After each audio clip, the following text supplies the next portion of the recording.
सूमी में रूस का ग्राउंड ऑपरेशन भी जारी है। फ्रंट लाइन पर आमने सामने की जंग हो रही है। रूस ने यूक्रेन में मचाई है भीषण तबाही। यूक्रेन के 1000 से ज्यादा सैनिक यहां मारे गए हैं।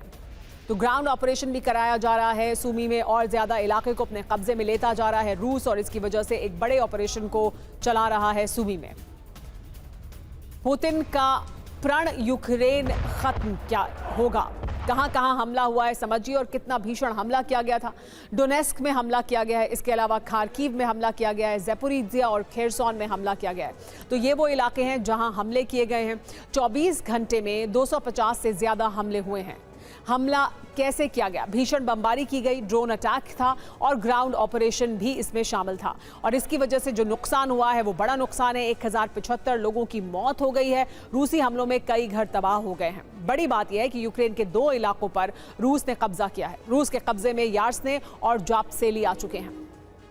इसी से जुड़ी बड़ी खबर बता दें, कीव पर किसी भी वक्त भीषण हमला हो सकता है। रूस के सांसद आंद्रे कार्तोपोलोव ने जानकारी दी है। रूसी फौज के टारगेट पर है यूक्रेनी सेना। लुहांस्क हमले का बदला लेगा रूस, ये कहा जा रहा है, यानी बहुत भीषण हमला किया जाएगा। रूस के सांसद ने इसकी जानकारी दी है कि किसी भी समय यह हमला शुरू हो जाएगा।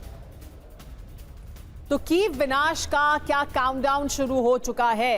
क्या रूस अपना बदला लेने वाला है? हो क्या रहा है? अल्टीमेटम दिया है रूस ने, विदेशी नागरिकों से कीव छोड़ने को कह दिया है।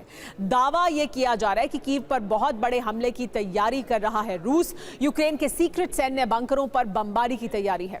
सैन्य कमांडर और सुरक्षा एजेंसियों पर हमला होगा। इसमें मिलिट्री, औद्योगिक और सरकारी ठिकाने टारगेट पर होंगे। लुहांस्क में स्कूल पर हमले के गुनाहगारों पर प्रहार भी होगा। रूस के वरिष्ठ सांसद आंद्रे कार्तोपोलोव ने इसकी जानकारी दी है। आरटी के हवाले से ये जानकारी सामने आई है। जरूरी जानकारी ये है कि रूस ने अमेरिका को कीव पर संभावित हमलों की जानकारी दी है। रूसी विदेश मंत्रालय ने कहा है कि कीव में अब जो स्ट्राइक होगी वो सिलसिलेवार और लगातार कई दिनों तक होगी। सवाल ये है कि आखिर रूस के हमले का मकसद क्या है? में रूस की बमबारी किसी भी वक्त शुरू हो सकती है। इस बात का सबूत तब आया जब रूसी विदेश मंत्रालय ने कीव में रह रहे विदेशी नागरिकों को शहर छोड़ने का संदेश दे दिया।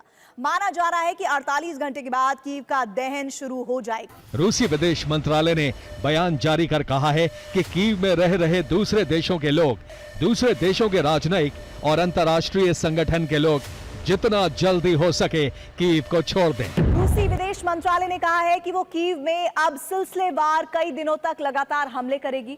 इस हमले के जरिए यूक्रेनी शासन को दंड दिया जाएगा। कीव पर ऐसी एयर स्ट्राइक करने की तैयारी है जैसी अब तक नहीं की गई। रूसी सेना के टारगेट पर वो सरकारी भवन हैं जहां से फैसले लिए जाते हैं, मसलन संसद भवन, राष्ट्रपति भवन, राष्ट्रपति का दफ्तर, प्रधानमंत्री का घर और दफ्तर, रक्षा और विदेश मंत्रालय की इमारत।